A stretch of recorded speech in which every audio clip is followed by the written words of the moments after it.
Instagram, and we're live on YouTube right now on my YouTube channel. So I'm interviewing my good buddy Tim from Flat Top K-9, good friend of mine. Let's do this. All right, hey, what's going on, guys? This is Drewski with Cryptid Warfare and Conspiracies Podcast. I want to say thank you guys for tuning in. If you guys aren't, you will later. Hope you guys have a blessed week. Merry Christmas coming up. And other than that, yeah, I got a good friend of mine on here. We've been friends for, 10 plus years. We served on security with each other, did a lot of protective custody when it comes to the church, pastor, stuff like that. He's an ex-bounty hunter. He does a lot of dog training. You guys want top-tier K-9 training, this is the dude to go to. He's the baddest in all the land. As Blake says, he's the best one on the east side of Mississippi. All right, real quick, hold on.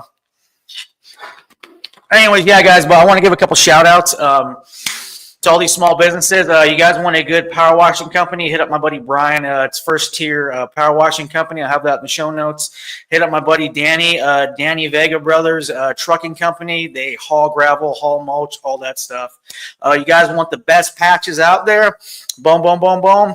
My buddy from Customs Tack Patch. The show will be up in Instagram and all that, and all his information will be there too.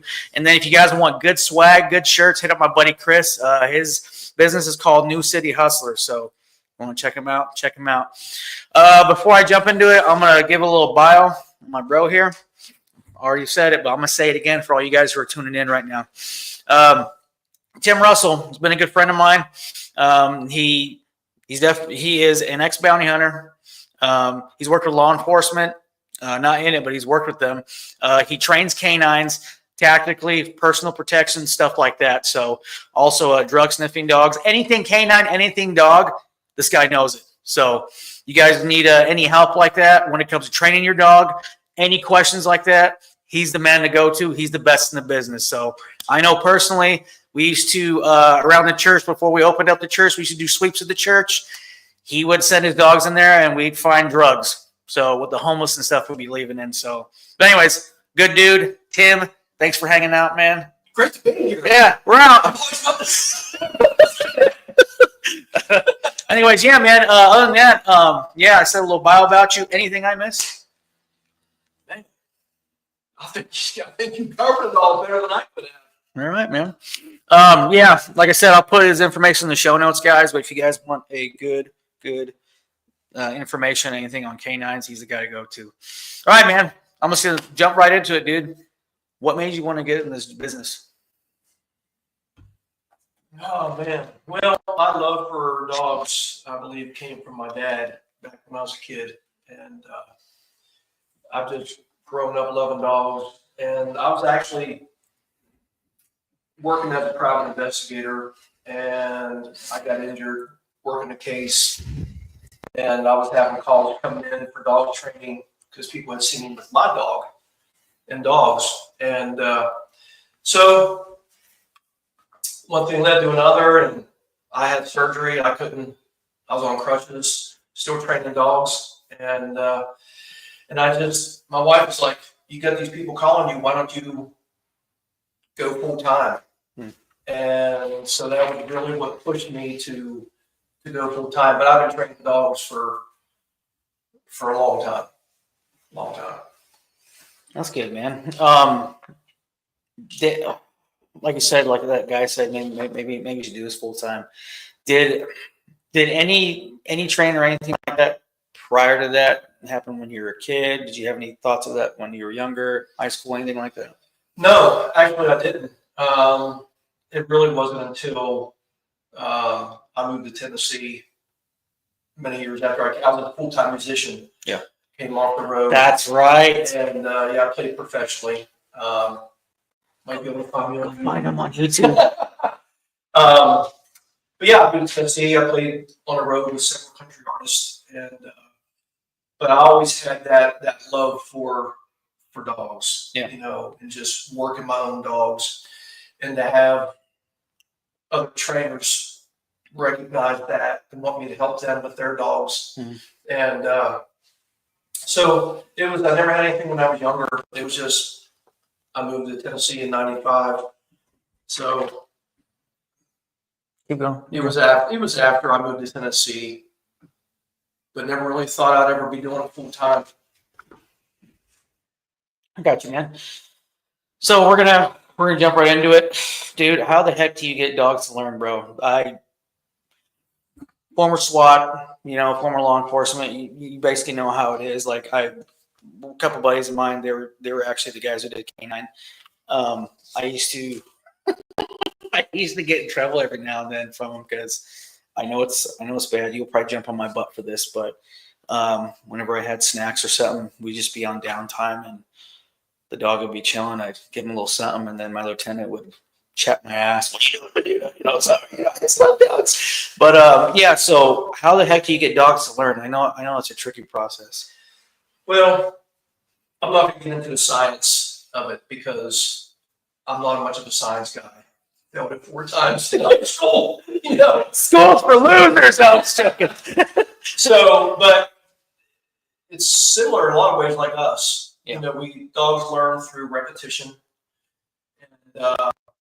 and we use positive reinforcement. That can be through food. Mm-hmm. It can be through praise, play, whatever. But it's just repetition, doing it over and over and over again, being very clear to the dog. Yeah. And just showing the dog exactly what you want.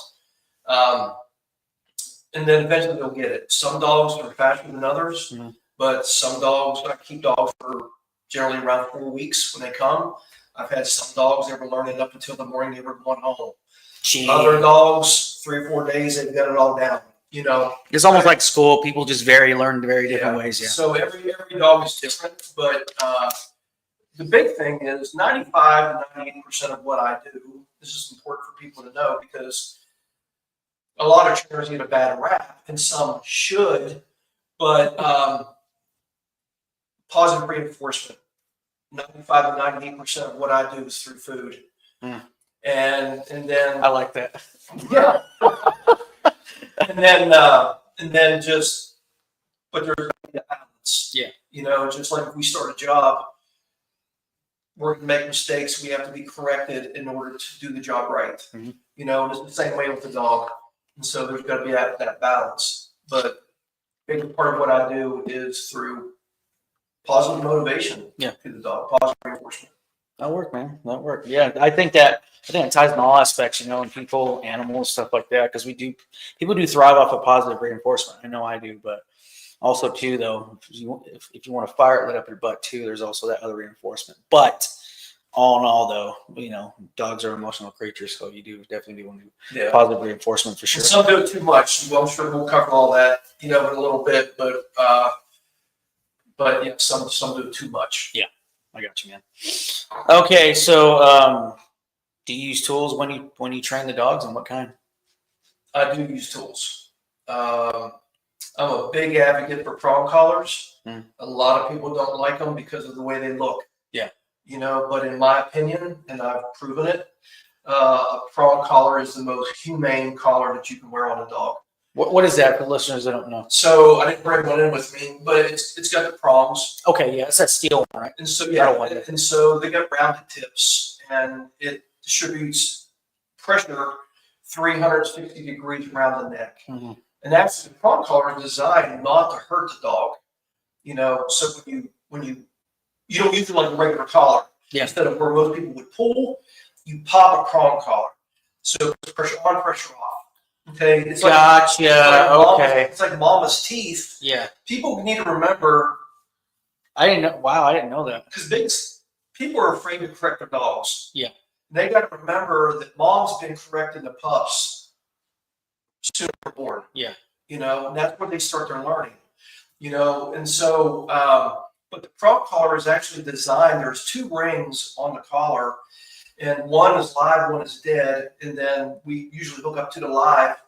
And once you pop it and release, the pressure comes off the collar. It's almost like the mama. And if you have it sized properly on the dog and fitted properly and located properly behind the ears and the jawline, I can take a 100-pound German Shepherd and usually control them with just a little flick of the wrist. Yeah.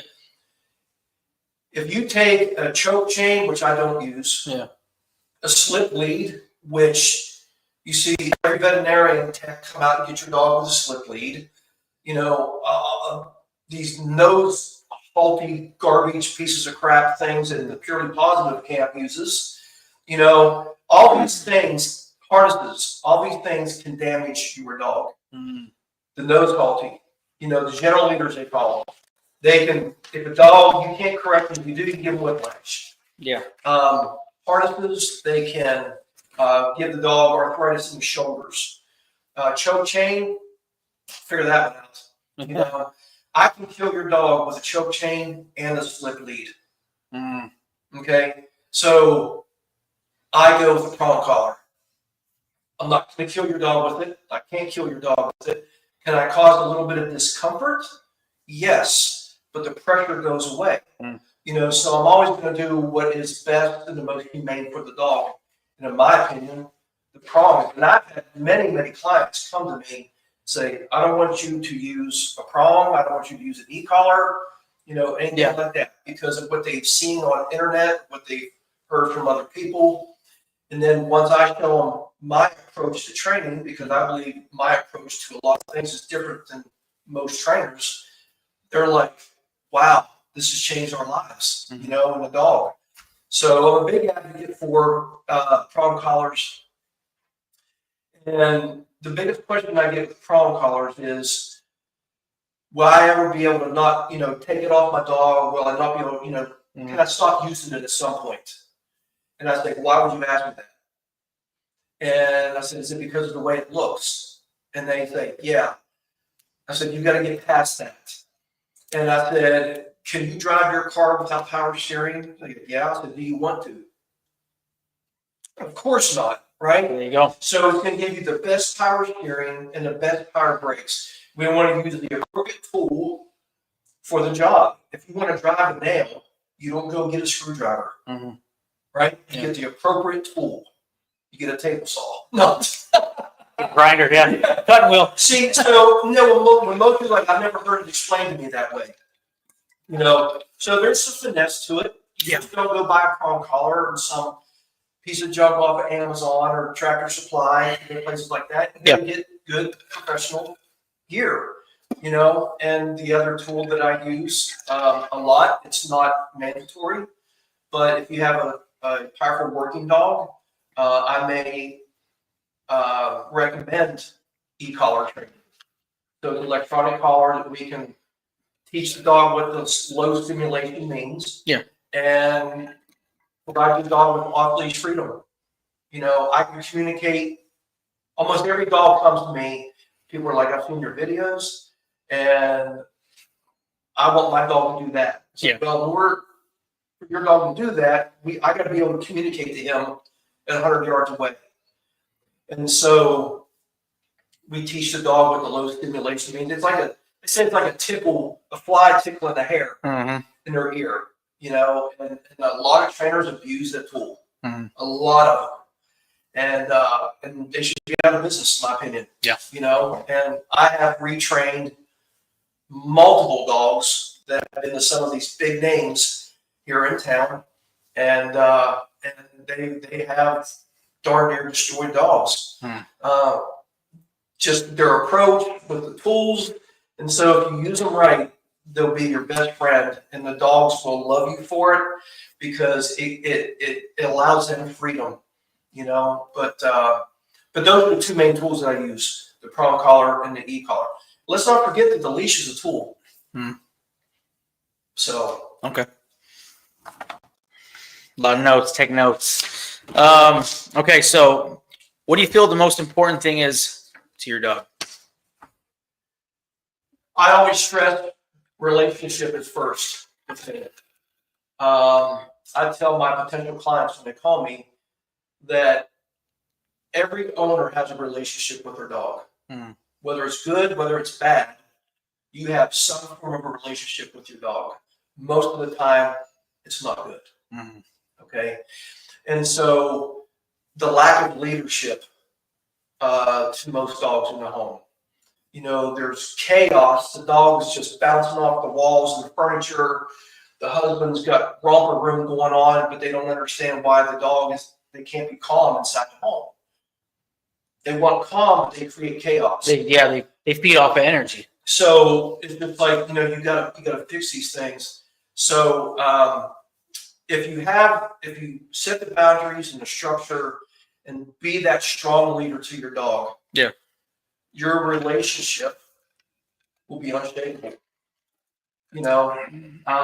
So relationship is first and foremost with me. Yeah. But the leadership has to be there, and that's where most people fail. Gotcha. Okay. Well, it's funny you mentioned that because I was listening to. You ever heard of this comedian named Bill Burr? Yeah. Okay. I love him to death. Yeah. He was talking about how him and his lady they got this pit bull, but they got it from they got it from a place that were euthanizing dogs. So it was a rescue, right? Well, he's like, he didn't realize that the dog was feeding off the energy of what he was giving. So he was watching football and he's like, gosh, yes. The dog's looking at him like, yeah. So when someone would come up to the door, the mailman, he's like, yeah, I'll get him. And he goes after him. And he'd be like, what the heck's up with this dog? And it turns out the dog trainer came and was like, look, he's feeding off the energy that you're giving in the house. So if he's seeing you like ticked off, like, yeah, I'm gonna do it like dad, like it's just a bad relationship. So you just got to watch out what you're doing. But yeah, it just reminded me of that. It was funny, man. Well, the big one with that is people got small kids in the home. Okay. Yeah. And so they're like, dad's playing rough. Like I had a family come here, and they brought in a 5-month-old Connie Corso. Oh, geez. The wife had called me, and she was talking about. And she even got choked up on the phone because she was talking about how the husband would really play rough with the dog, and then the dog would go and do that to the child. Yeah. And so I'm standing here in my training building, which is where we are, Flat Top K-9. And this dog came up and like tagged me like 5 times. Yeah. And the husband just stood there. Tag you. If people don't know what tagging is, what is that? Well, other than spray painting, he wasn't like full on bite. Yeah. But he was coming on. And he would grab like a little bit of skin, rip my shirt. Look. Well, my buddies from the podcast says he needs your info to see if you can train. Oh, it's Frenchie. No, his fiance. No, yeah, his dog. So yeah, bro. Yeah, I'll definitely send you all his information. So.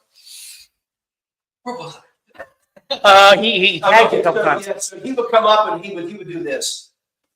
Like that. He just wasn't like nudging me. Yeah. He was actually lying on like rip my shirt and things like that. And so I'm standing against the wall over here. Yeah. And finally I looked at the husband and I said, either you correct your dog or I'm going to. Yeah. But that dog will not put his mouth on me again. Yeah.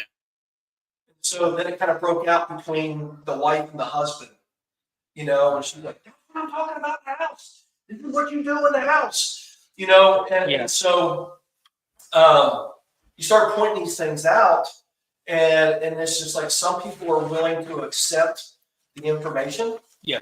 And some people are not, and the thing is, if the owners are not willing to change, don't ever expect the dog to change, ever. Yeah, makes sense. Next. What's the most important command? Oh boy, in my opinion, recall is very important. Absolute, that dog has to come to me when I call them. Okay, when I train dogs, I don't rely on a tool to get a dog to do a command. I have put time and the repetitions, hundreds into the thousands of reps over a month, to get that dog to understand the verbal command. A lot of trainers, especially these e-collar trainers, everything is, dogs won't even sit unless they feel the stem. Yeah. That's not dog training, folks. If you're looking into one of these trainers, my number will be in the description below. Okay? But that's not dog training. They do 2-week boarding trainings. It's just what they call compulsion training. It's pressure.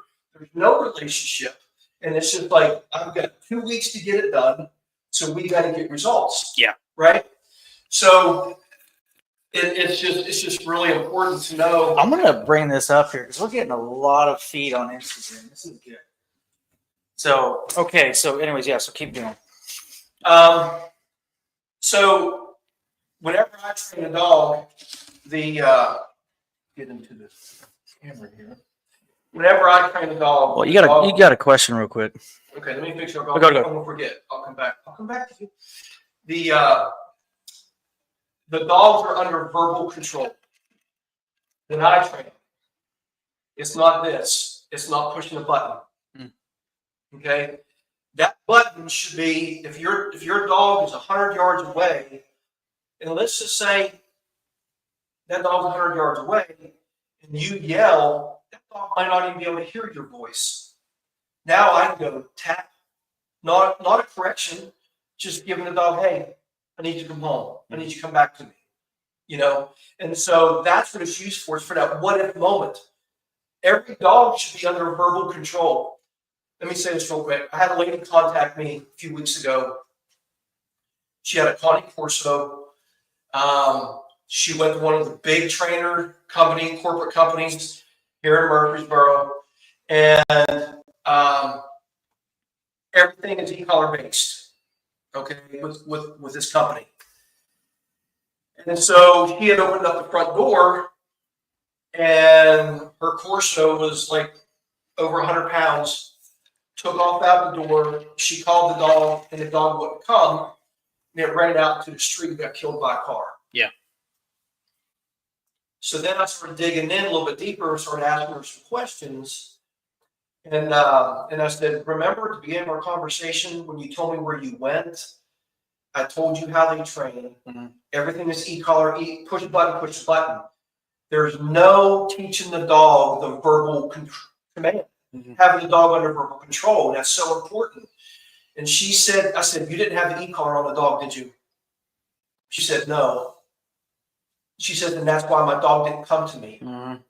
Yeah. And guys, that's bad. I mean, that's really, really bad. So I'm going to say it again.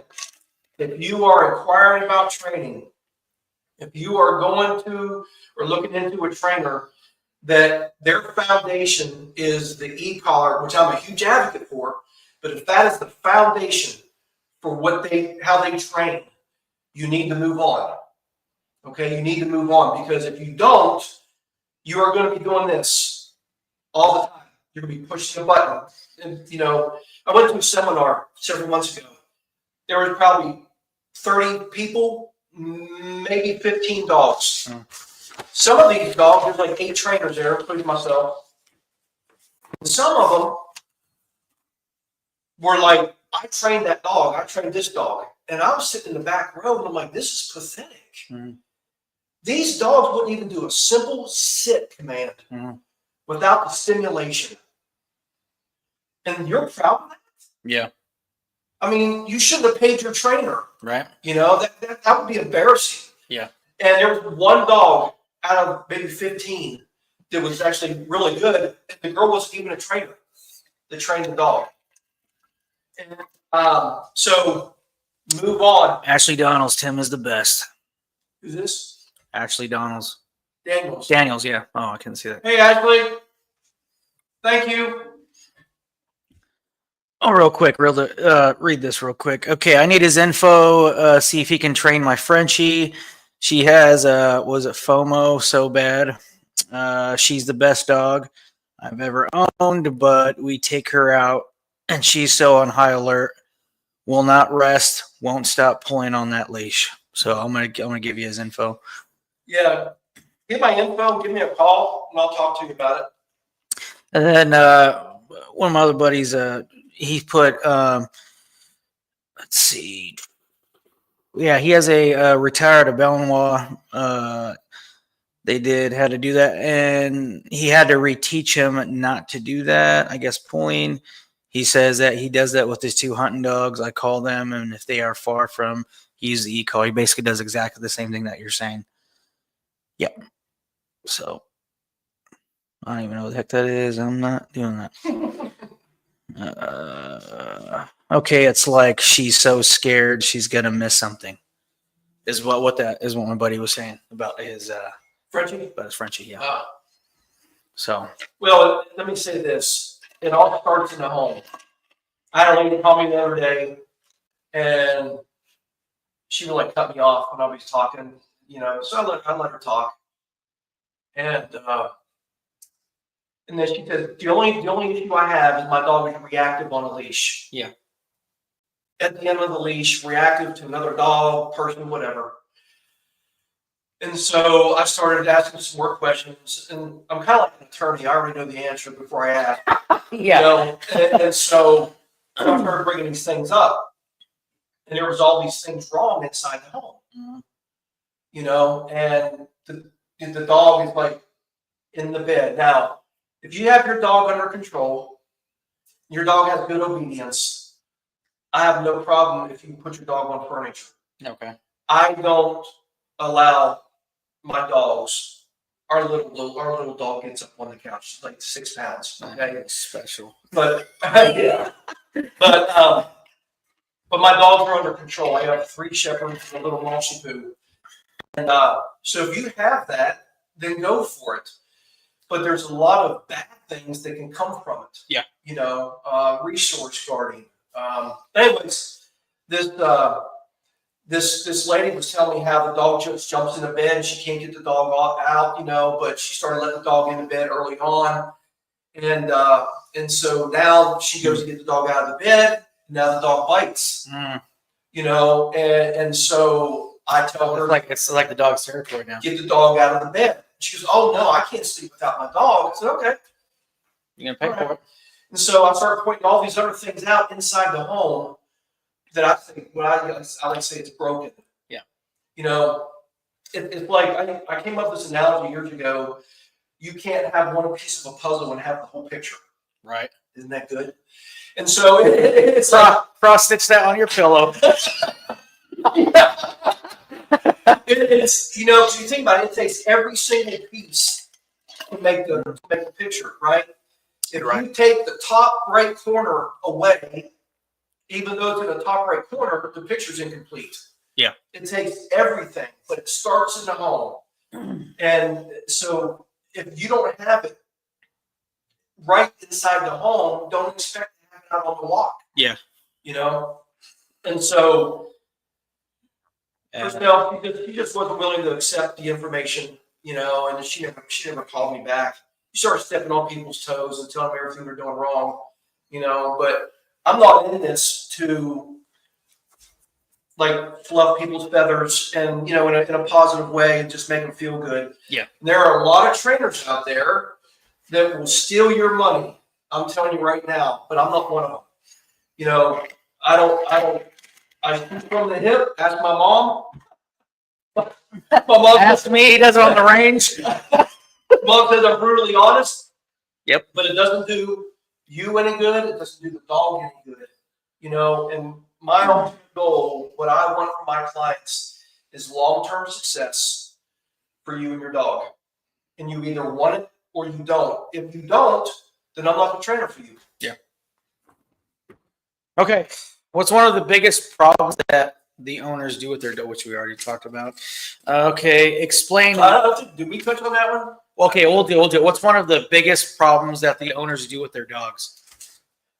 Too much under affection.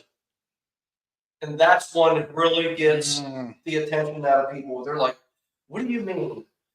A lot. So if country songs are good, you want to go home and kick your dog. So here's an example. Years ago, I was out all day doing evaluations. And normally what I do is when I go to a home, I have a person meet me outside in the street with their dog, just neutral territory. And so it was my last one, was like 6 o'clock at night. And I went up, beautiful home, beautiful farm. I knocked on the door. With the conversation on the phone, the lady told me the only issue the dog had was dog aggression and cat aggression. So I go up and I knock on the door. I didn't have her meet me outside. she had this big showline German Shepherd.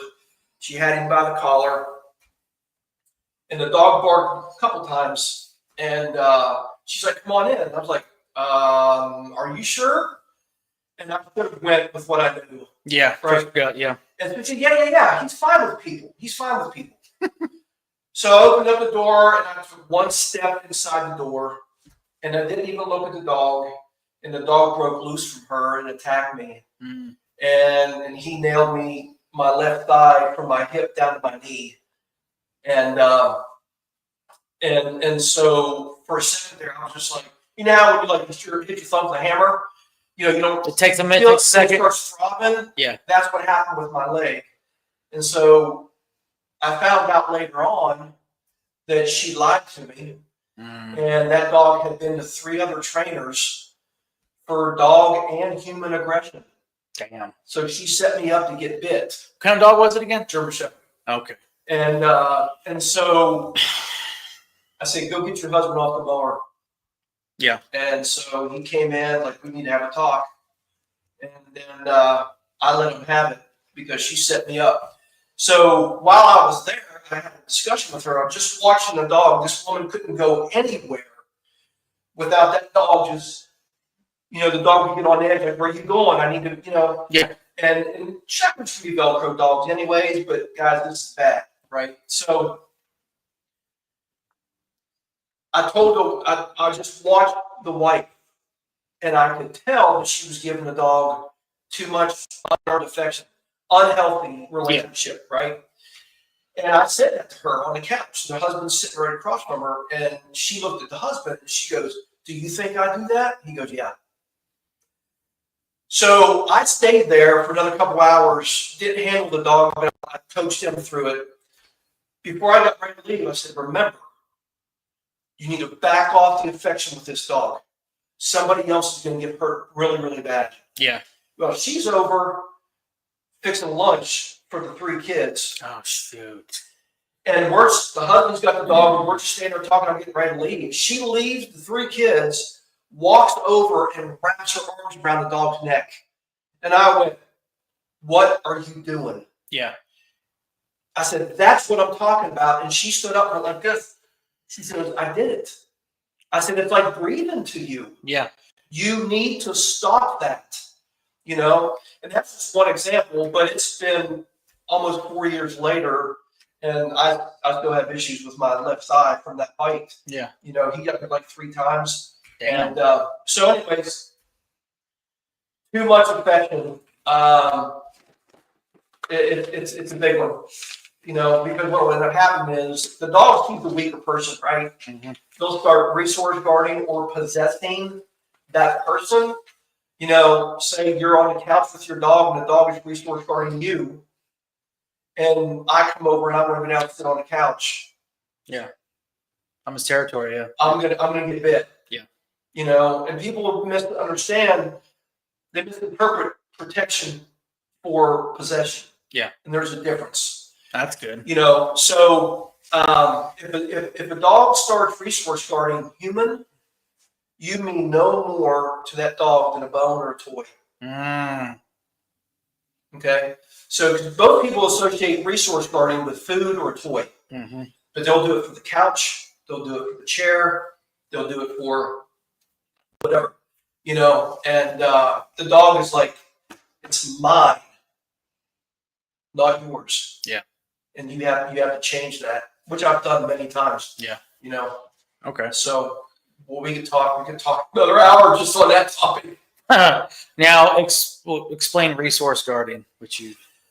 So again, resource guarding is, what does the dog deem valuable? Okay, whatever they deem valuable to them. Okay, it could be that toy. There's dogs that are so bad with their bowl of food that I've seen dogs that if you even walked past the room that they were eating in, the dog will leave the bowl and go and attack. Yeah. They're resource guarding that food. Okay. And I'll tell you, a lot of people say, "Well, I'll tell you, my dog won't do that because when they were a pup, I stuck my hand in the food and, they do that." Well, that could work. It could be helpful, but it can also make a dog start to guard their food. Because like, I want to eat. The guy keeps reaching. Stop. Yeah. Away. It's like, stop doing it. So you can actually create that behavior. Yeah. But it can be, if you go to the paws or any animal shelter, resource guarding is I would say is probably a big reason why a lot of the dogs are there. People don't know how to handle it, you know, and here's the thing, guys. With resource guarding, and I'm going to touch on the purely positive approach to this, which is, it makes no sense to me. Okay.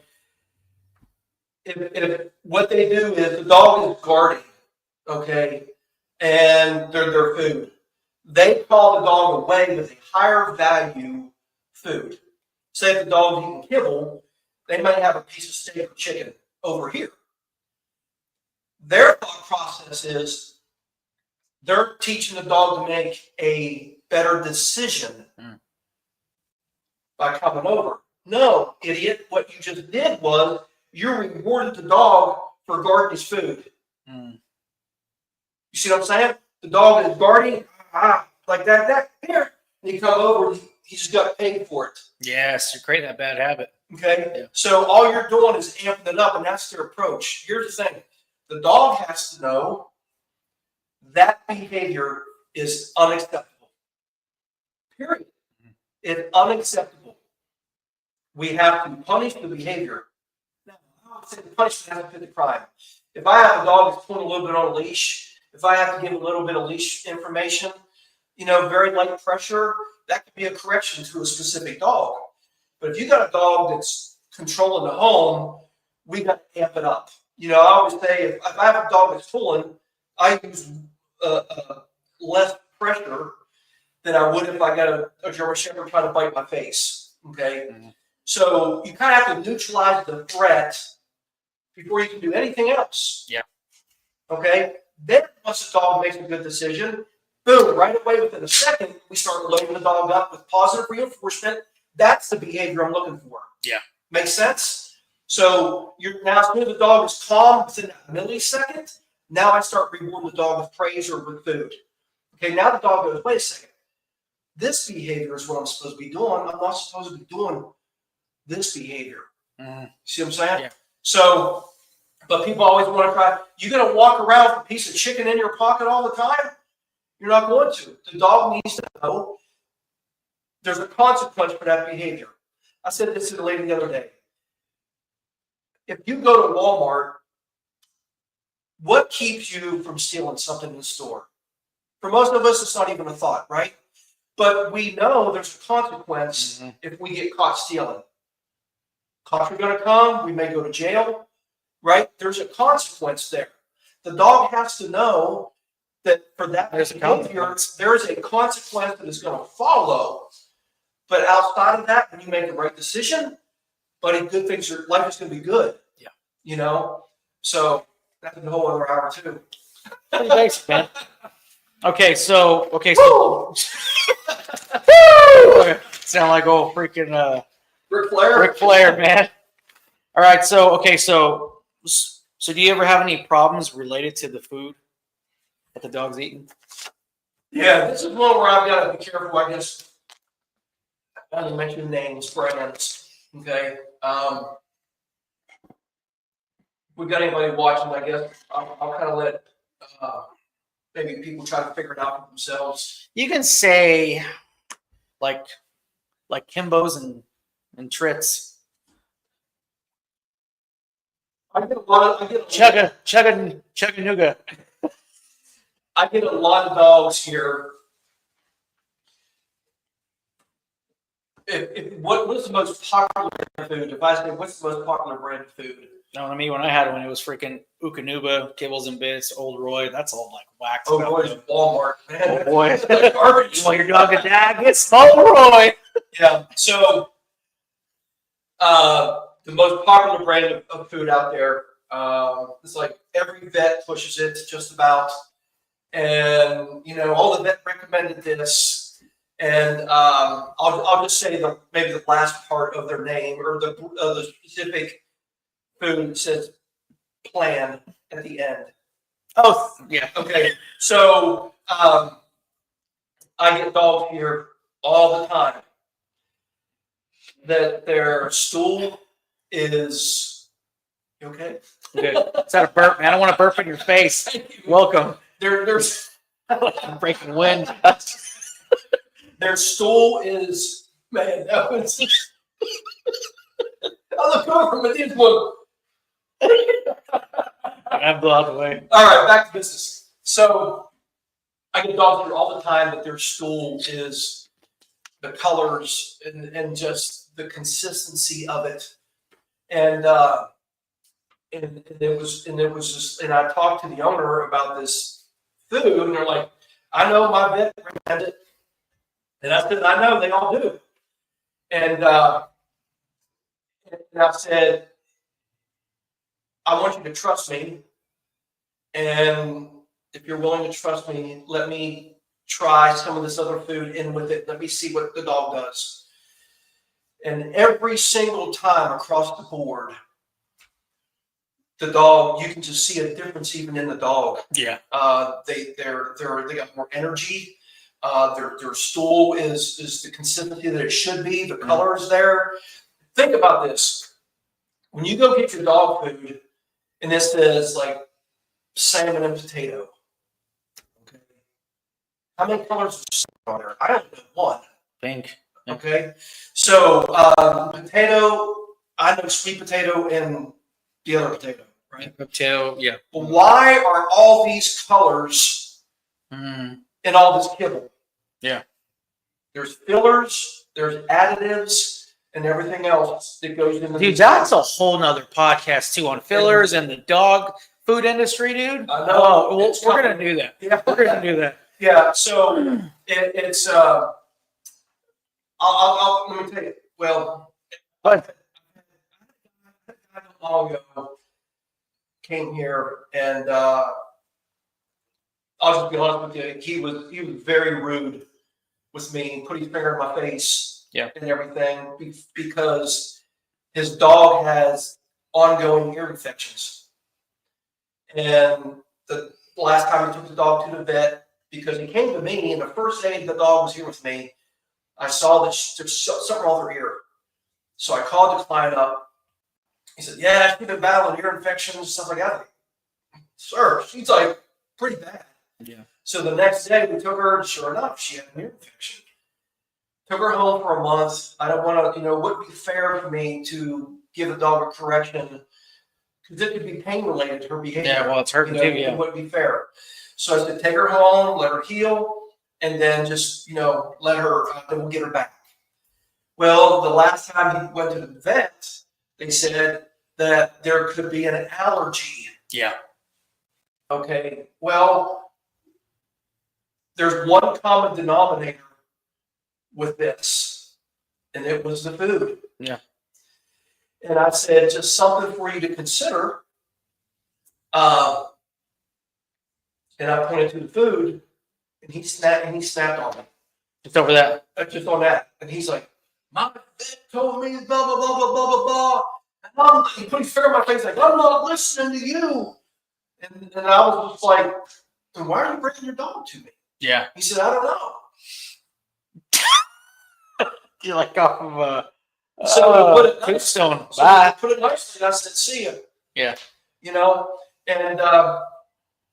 I have 99.9% confidence. Yeah, that's what it was. That it's coming from that food.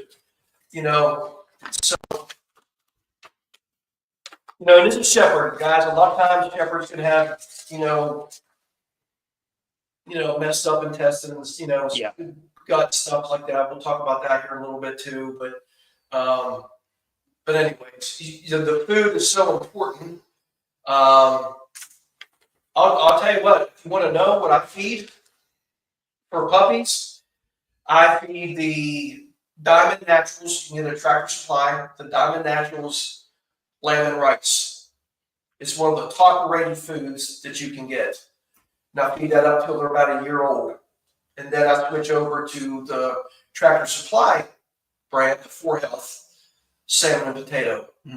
And it helps with if the dog has allergies, all that kind of stuff. So that's what I feed. Okay. Now, Now question. Okay, now how about eggs? I know a lot of people put eggs in their dogs' foods. eggs are good protein. Most people cook them. And I've done that with my dogs. I just cracked them and I just stuck them in the pan, but you don't overdo it. Yeah, because one of the buddies might not work with, he does it like once a week, like every Friday he does it for his dog. Yeah. It's kind of like his thing. Okay, I wasn't sure if that was good. Yeah.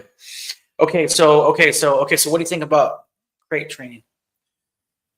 Crate training is a must. Okay. A lot of people are they get a puppy home. And this is that time of year. Mm-hmm. How many people Christmas get puppies this week? Yep. Right. Yep. So they get puppies, and the dogs dropping loafs all over the house. And peeing all over the house, and they don't do the crate training. And then when they're like, oh man, we got to start crate training. Now the dog doesn't like it. Starts So whining and all that. my dogs, I have 3 adult shepherds, and they are all in their crates right now. I got 3.5 acres. They can run out here, but if I can take care of business, I know my dogs are safe. My neighbors, their dogs have gotten out and crawled underneath my fence. Mm. You know what I mean? I don't want anything to happen to their dogs, but crate training is a must. I mean, it is. And I never thought of it this way. A really good friend of mine that used to be a trainer, she said, think about if a disaster hit. Well, we see it all the time, tornadoes and hurricanes. And these volunteer groups come in and to get the animals. Mm-hmm. First place these animals go is inside of a crate. And some of them are just freaking out because, now they can't handle it. It's very, very important. Now, if you have that dog that you can trust, you can't trust them, any of them 100%. And even if it hasn't happened now, something could happen later. One of my clients didn't believe in crates. And she had a German Shepherd, and they had a litter of puppies. All the puppies went to their new homes except one. I said, you need to get that dog in a crate. Yeah. Wouldn't do it. They came home from dinner or something one night. The dog was down on the floor. He had eaten half of a pillow off the couch. Oh, jeez. So $4,000 later, they had surgery, and fortunately the dog lived. But they thought it wasn't going to happen because the dog wasn't, showing any kind of behavior, destructive behavior. So it's really important to crate train your dogs. My dogs are 7, 6, and 2, and crates will always be a part of their life. Okay, now as far as the crate training, right? Like you load them up in the crate, then you go handle business, right? You come back safe, you're gone for maybe like 6 hours, right? No one's home. Do you load it up with food? Do you load it up with water? What do you do? My dogs are still fed in the crates. Okay. One thing I don't do is I don't water my dogs in the crates. Okay. Okay. Some people do. I don't like it, because when you start mixing food and water, sometimes bad things can happen. Bloat in the stomach can flip. All these things. If the dog gets in there, if you got a dog that's high drive like my Jack, he might get bored and just start doing this in a crate. And everything goes everywhere. Right? Slip, wet. Well, if he ate and then drank a bunch of water, yeah, he's gonna get bloat just from flipping it around, possibly in the crate. So, when my dogs come out, they get water. Gotcha. But I control when they're outside. If I'm inside, they can drink as much as they want. But I control everything. There's no food inside the house. You basically control the controllables. I control everything. Yeah. That's why my dogs look at me the way they do. And let me talk about that for a second while we're talking about food. So, another big thing that people do is they free feed their dog. Okay, so for those of you that don't know what that means, you put the bowl of food down, the dog grazes all day, it can go and get food whenever it wants. Now, here's what I want you to think about. especially early on when you just got your dog, you know, when you're in that relationship word that I talked about, you know, you are your dog's lifeline. Okay. If you got food over here in a bowl and that dog gets to make the decision on his own or her own, I can go eat whenever I want to. That dog doesn't need you. Mm. I want your dog to need you. I was thinking about this last night. All three of my dogs, feeding time, they went into crates. And those dogs are sitting there just waiting for me to feed them. Right? If I didn't do that, if they could just go and get food whenever they wanted, one, they're going to eat too much, probably. They don't need me. So that's a great way to start building a relationship with your dog. Your dog has to look to you for everything. And that's how you go. That's people ask me how I get the results when their dog comes. And I think the only thing that your dog is going to be able to do when it comes to me is breathe on his own. You know? Sounds like basic training. All you can be able to do is breathe. Yeah, well, I mean, think about it.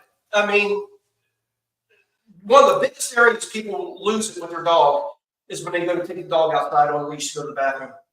They open up the door, bam, the dog's gone. Yeah. Right?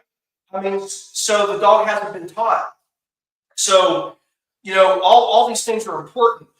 My dog sit at the door with no command because I've taught them. Yeah. Expected. They look up at me. The eye contact has to happen. And then I release them to go out the door. Okay? If you're not doing that, you need to do that. You know, start getting, your dog has to look at you differently. Really. Yeah. I mean, it has to. Let me go back to something earlier, talk about that lady that the only issue I have is reactivity on a leash, right? A big reason why dogs react the way they do on a leash is because they don't have confidence in you. They don't have confidence in their handler. That's the truth. That's deep. Okay. So, and that's, again, that starts inside the home. So it always goes back to, if you want the dog to change, you got to change you. Now, some of that can come from lack of knowledge. Yeah. You know, things like that. But that's a big reason, because I prove it all the time. Because I'll take a dog that's reactive, and I'll take the leash, I'll give a couple corrections, and the dog's doing this, looking up at me. And people are like, I don't understand. Dogs recognize leadership. So, man, we could talk like 5 hours. We could. I'll definitely have you on for round 2 for sure. All right, I can't read your handwriting. Explain the positive only training versus what? Balance training. So there's the purely positive or the force-free camp that's out there that wants to reward the dog for all the bad behaviors. That makes no sense whatsoever. And then you have balanced trainers. I mean, that's more than, I'm kind of in that camp.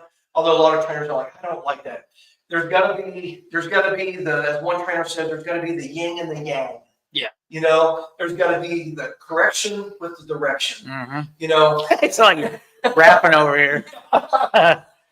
So anyways, there's got to be the balance. There's got to be the correct the dog when they're doing something wrong, and to positive reinforce the dog when they're doing something right. There's that balance. If we're always using food and trying to show a dog a different way, like, the dog's never going to learn. Too much, yeah. The dog's never going to. It will never be long term. It might be temporary, you know. But if you want to carry, you know, a bunch of chicken around in your pocket all the time, and I've had people say that to me. They said my dog took off down the street and I was running after with a piece of chicken, and I mean, think about that. And they went to one of the most popular trainers, purely positive trainers here in town. And I have retrained multiple dogs that went to this person. Yeah. And it's just, insane to me what they do, you know, and I'll let you guys figure it out for yourself who it is.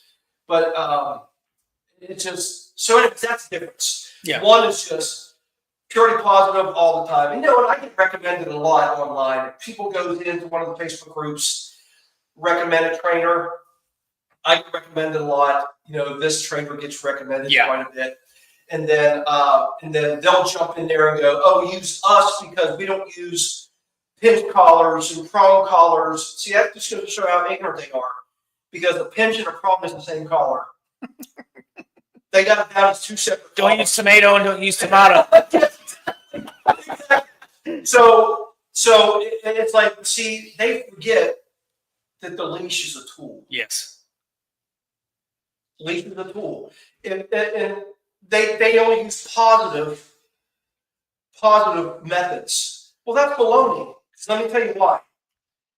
Take any one of your trainers, and if they got a dog that's reactive, which they can't handle reactive dogs, but if they're on a leash, got a dog on a leash, and they're taking a reactive dog out, and that dog, a car is getting ready to come by, and that dog starts to go after that car.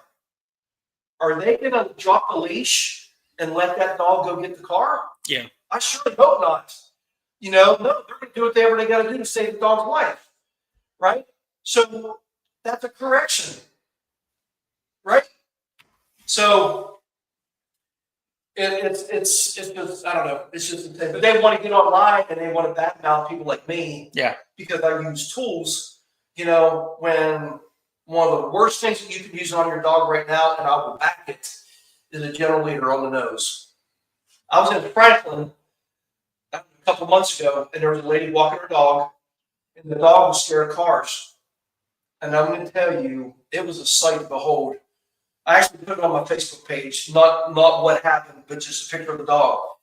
When I drove by slow, that dog freaked out, and it started backing up and flipping, and man, in its head, oh no, was doing that. And you tell me that will damage your dog. That'll never happen with a prong collar. That's nuts, man. Okay, so your thoughts on spay and neutering? Here's one we've been talking about for a long time. For all you males out there, listen up. So, guys, this is a big one, okay? I'm not against spay and neutering. I am against, however, I am against early spay and neutering, okay? And shame on these vets that recommend getting your dog spay or neutered at 3 months, 4 months, 5 months, 6 months. Your dog needs to be as close or at full maturity as possible. The bulk of what I train are German Shepherds. I mean, I train just about all breeds, but I'm kind of like a German Shepherd man, you know. If you take their hormones away from them, this is with any dog, especially these dogs like that are prone to hip dysplasia and issues like that. If you early spay or neuter them, you're taking the hormones away that they need to develop their joints. Their joint spaces don't close properly. Yeah. The long bones can continue to grow, and they can literally push the hip right out of the socket. Oh, wow. Okay, so it can be very damaging to the dog. And not only signs like that, but there are studies that show that it affects the development of the brain. Okay, I've had shepherds here that I've had have the hard conversations excuse me, with the owners about it. This is because they come to me. One of the big things we see is fear. Dogs that are early spay and neutered, owners are like, my dog was never like this before. I don't understand what it is. Now, some dogs, not all dogs, some dogs can go through a natural fear state, and that can happen, you know, before a year old, after a year old, depends. My dog never went through it. You know, some dogs do. But you clearly see the difference between a dog that's spayed and neutered early versus just a dog that's 10 months old and now it sets in. Yeah. One client in particular, they were like, my dog wasn't like this before. And I started talking to them, and they just kind of looked at each other.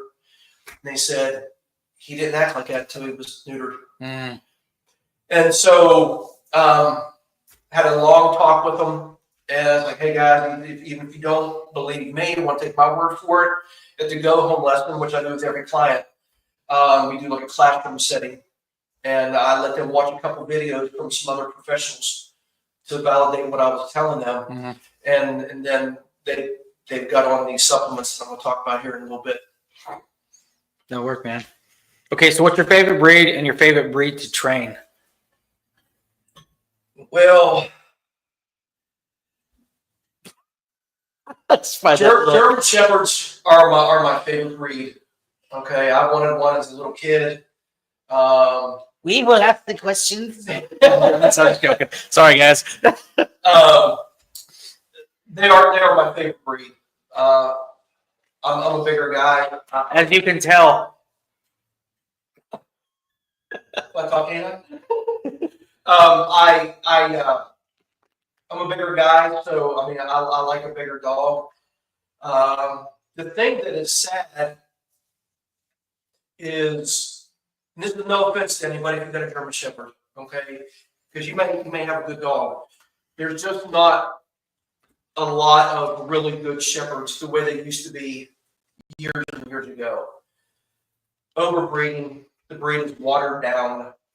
A lot of really bad backyard breeders, not getting the hips tested, on the male and the female before they breed, and then some of the pups at 10 months old are already in the beginning stages of hip dysplasia, and that should happen, but I wish there was some way to crack down on these people. They say, oh, we're approved by the AKC. Well, shame on the AKC. Yeah. Because you're producing crap. What is the AKC for the listeners? It's American Kennel Club. And they're supposed to set the standards, but I'm going to tell you, no, their standards must be here, So it's so German Shepherds are my favorite breed, and I'm going to tell you, I've trained some real lunkhead Shepherds. Mm. I mean, just real. Yeah. But I'll tell you this, and I get a surprised look on somebody's face and a response every time I say this. One of the dogs that I love to train are the doodles. The golden doodles, the burning doodles, all these dogs. Freaking damn pit bulls with the perm. They got a lot of energy, but man, they love to train. They're in it to win it with you. Mm-hmm. And they love being with you. Most of them are good family dogs. And man, I tell you, they're just, when I hear I'm getting a doodle in, I get excited about it. Yeah. And it's like, but they're great dogs. I had one that the owner couldn't even walk him. I mean, he was so bad. I mean, he was just a mess. And she said, before I got him, one of the things I always wanted to do was make like a therapy dog. She said, I saw how much of a mess it was. Mm-hmm. And so I took him in for training, and he did great. And let me tell you a story on this. So these people from Tullahoma, mm-hmm. and they called me. We talked for a while, so I went down and did an evaluation, which I do with every dog. And she lived with her 80-year-old mother. Mm-hmm. And so clearly, if the daughter couldn't handle the dog, mom could not. Yeah. And she wanted to be able to handle the dog and everything, So while I had the dog, her mother was diagnosed with stage 4 cancer. Okay. And so she never did. She left home, was in therapy and in the hospital and never did make it home. Yeah. And so Tully was the dog's name because of Tullahoma. And I just love that dog. And so they took the dog home, did great. The next thing I know, I started getting these pictures. He is on her bed. That's cool, man. Oh man, I cried. I mean, Yeah. he's like this, and he's just looking at her, and Yeah. she's just with the strength that she had. She had her hand on him. Yeah. And man, how rewarding! Well, that's cool That seeing was all those amazing. after effects. Yeah, to know hard work. Yeah. And then she, even after her mom passed, she took him back, and he got to visit with the other residents there at the facility. That's awesome. So it was a dream come true for her, you Yeah. know, and just man, it was just awesome. Doing God's work, my friend. Doing God's work. Yeah, That's good. man, and that's what you can do with good training. Yeah. You know, I don't brag. I don't like to put myself above anybody else, but I just do it right. Even if I told you, even if you don't use me, find a trainer that's ethical, that's not going to steal your money. They're gonna. I don't make guarantees with my dogs. And any dog that I take in, people say, "What kind of guarantee I get?" I guarantee you, I'm going to do the best job I can with that dog. That's Because we're dealing with an animal. Any trainer that gives you a guarantee, like if you've got a reactive dog or an aggressive dog, they'll say, "Man, I guarantee you, when I'm done, that dog won't do it no more." Go ahead and get the subpoena ready. check your pockets. You're going to take him to court because a year from now, a month from now, something could trigger that dog, and that dog can bite again, or that dog can react again. You're going to go, "Wait a second. He told me he wouldn't do it no more." Yeah. And if it is a bite, you're going to sue him. Mm-hmm. So any trainer that does that, they're dishonest. Okay, just keep on going. You know, it's not telling you, even if you don't use me, find you a trainer that you connect with that's going to treat your dog right. Let me say something else. I don't know any other trainer, or maybe somebody, I don't know if there's anybody listening, but if there's another trainer, let me know. But I'm the only trainer that I know of in my area that keeps the dogs inside my home when they come for training. They're not in outdoor kennels. They're not outside in a dog house, which a lot of trainers, I'm surprised, the people that send their dogs to these trainers that do that, you know? And these dogs become part of our family. I will actually, they're in my office. I will bring them into my living room, into my kitchen. They become part of my family. And so people say, if you build that kind of relationship with my dog, those are two things. Is my dog going to remember me? And is my dog going to want to come home? And I say no and no. Yeah. Of course, I'm joking. Yeah. I said, if you go visit your dog, or you go to take your dog home, and that tail's between the legs, and that dog is shying away from that trainer, there's a problem. Right. Okay. When you want to take your dog home, and your dog doesn't want to leave, you need to take that as a compliment, because you know, and I show it through the videos that I send every week.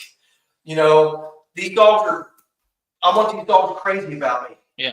You know, so that's a whole other. All right. Talk, man. Let's talk about supplements real quick. I know you got some right here. Yes. Okay. For those of you who have especially large breed dogs, German Shepherds, Rottweilers, Dobermans, the Pyrenees, all these large breed dogs, and even if you don't, but especially these, I'm going to talk to the Shepherd owners. If you don't have your dog on a joint supplement, you got to get them on a supplement. Okay. I've looked into products. I've tried products, and nothing. You know, the big names out there you see is Dasequin and Cosequin. You can go to Sam's or Costco and get Cosequin. A lot of the vets push Dasequin. Guys, I'm telling you, there is, can you see it? This is from New Vet Labs. There you go, thank you. Okay. This is the joint supplement. They have one that's just New Joint Plus. It's a a smaller dosage. You know, if you got a smaller dog, it's right at the bottom. Oh, They're wafers. They're just brown wafers. And now there's nothing on the market. You cannot buy these off shelf. You can only get them through a distributor like myself.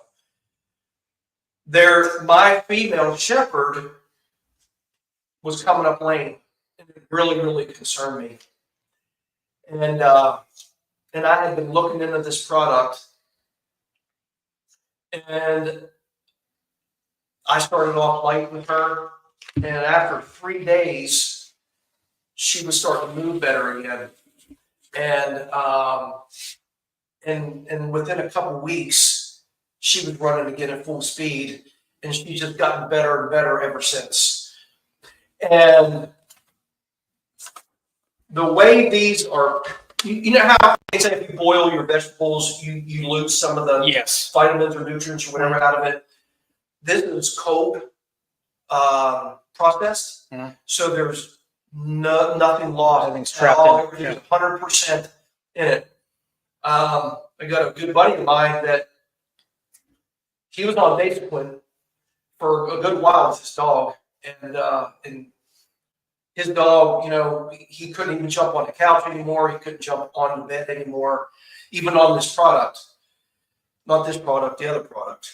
And so he called me up and he said, "Hey man, is that stuff really that good?" I said, "Yes." I said, "This is the only product. I have it on my website, K-9.com, and it's the only product that I would put my name on." So he called me in less than a week and he said, "Guess you won't let me pick him up anymore." And I was like, I can put 2 and 2 together, right? And I was like, "What do you mean?" He goes, "Oscar won't let me pick him up anymore, put him on the bed." I said, "Why not?" He said, "Because he's able to jump up on his own now." Good stuff. Less than a week of that. Okay? So, guys, I'm telling you, this stuff, it's he made it in the magazine. Where am I at? You're on both, so Yeah. So we're gonna put there's an order code, and I'll have Andrew put it with all the information. But I always recommend the DS. But if you have a smaller dog that doesn't need as high of a dose, excuse me, you can go with the just the New Joint Plus. But this stuff is phenomenal. All of our dogs, even little Maggie, I actually take hers and I come in 4s, and she gets a little piece every day. This right here, this New Vet Plus, is a prebiotic. Now, my boy Nico scratched to high heaven. Okay, he was on another probiotic for like 2 or 3 years, and he was still scratching, So when I approached this company, they said, "Well, we have a prebiotic. It's awesome for gut health, their coat, just their immune system, everything." So Nico doesn't scratch any more now than a normal dog. Some dogs are scratching more now because the dry heat from the cold weather and stuff like that. But I mean, it's just been amazing what this has done. And I've never been one to say this, but I can actually see a difference in all their coats. You know, I haven't seen any of that in anything else that my dogs have taken. So I recommend these to everybody, especially to all of my clients. Some do it, some don't. Some say they're going to do it. Some say, listen, it comes out to like 52 cents a day if you buy one of these. Okay, I'm going to be honest with you. I don't even know what they cost. The reason why I signed on with this company, make a drink. Yeah, go ahead. The reason why I signed on with this company is because I just asked them if it would be okay to put their product on my website. That's all I was asking for. I make something on these. God's truth, I don't know what it is. Yeah. Because that's not what matters to me, right? It's not going to pay my bills. I just want your dogs to have good health. Yeah. You know, and so think about it. You have good leadership, good relationship. You're feeding your dog good food, and you're supporting their immune system and their joints with the best supplements made. Yeah. And what else could you ask for? Yeah, it's a no-brainer. You know. Right on, man. That's good stuff right there. Guys, I will put all this in the show notes. I'm actually going to take pics and stuff of this too and advertise it as well. And I'll punch in that order code for you all. So other than that, Tim, before we go, if people got any questions, what's your email? Where can people find you at, man? I'm on Facebook, Flat Talk K-9. It's don't spell out K-9, it's letter K, number 9. Website is flattalk9.com. I'm on Instagram as well, but I don't post there very often.